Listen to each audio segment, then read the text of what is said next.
In many ways it has been a dark season in the history of Leicester City, but there is a shining light at the end of the tunnel. The entire season has been overshadowed by the death of owner and inspirational chairman Vichai Srivaddhanaprabha last October, and there has been a dark cloud hanging over the club ever since. Whether that contributed to unrest within the club, amongst the fans, players and management, it is hard to say. Grief can manifest itself in different ways. The fan base were at unease even before the accident, and the negativity had been creeping on a weekly basis as the season progressed. Some fans said they didn't enjoy coming to watch City under Claude Puel anymore, and yet they still came on their weekly pilgrimage. Now, rather than dragging their feet, they walk down Filbert Way with a spring in their step. Where they used to come with trepidation and uncertainty about what they were about to witness, now they come with renewed hope and confidence. It has been a quite remarkable transformation since Rodgers arrived at the club. Since the departure of Puel, Jamie Vardy has now scored 5 goals in 5 games. Wes Morgan has signed a new contract and scored in back-to-back games. Brendan Rodgers, manager of Leicester City, speaks to Wes Morgan after the Premier League match between Leicester City and AFC Bournemouth. Photo by Michael Regan. Getty Images. City were 12th, having lost 5 out of 6 games, but now City have won 3 consecutive games for the first time since December 2017 and have a genuine chance of European qualification.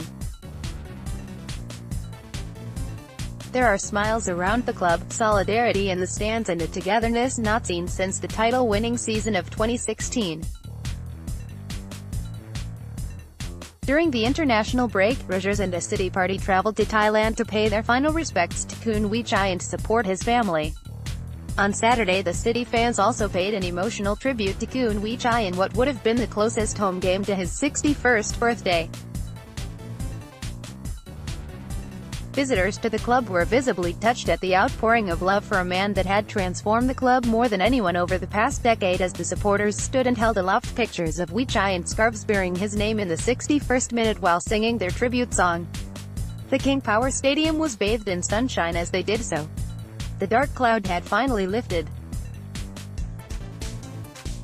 Khun Vichai will never be forgotten by City fans, and the permanent memorial to him planned for the newly developed will ensure his presence at the ground will live on, while his family continue to plot the future of the club to fulfill his vision. That will be the most fitting tribute of all. The man they have tasked to oversee the next stage of that, Rodgers, could not have had a better start. He has been embraced by the fans and welcomed by the players and staff. Since he arrived in controversial fashion from Celtic, he hasn't put a single foot wrong. He has pulled all the staff together, made all the players feel part of his project, and united the fans.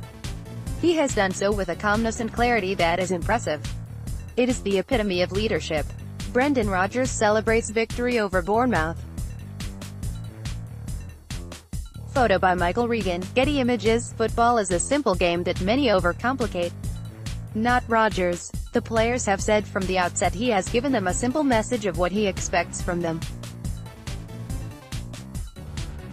Unburdened by over-tactical analysis, the players now have a freedom to play their natural game, and it showed as they produced their most dominant display of the season against a Bournemouth side that humiliated them in September. They needed an important early save from Kasper Schmeichel to deny Callum Wilson, but from that point on it was a totally one-sided affair, and it isn't a case of over-egging the pudding to say the scoreline actually flattered the visitors. The second half was almost total domination, with Wilfred Ndidi showing the kind of form he displayed when he first arrived at the club, reading the game effectively and breaking up attacks consistently. City's attacking midfield of the excellent Youri Tielemans and James Maddison dictated the play, while Harvey Barnes and Demarai Gray played with a freedom that caused the Cherries' defenses all sorts of problems. The only real criticism could be that after Wes Morgan's audacious back heel from Ben Chilwell's shot and before Vardy's superb header from Tielemans' cross, City didn't score any more goals, which always gave Bournemouth belief. After the game, as the fans headed out of the stadium, there were beaming smiles on faces and that spring in their step as they skipped back up Raw Dykes Road. Those City fans can't wait for the next home game now.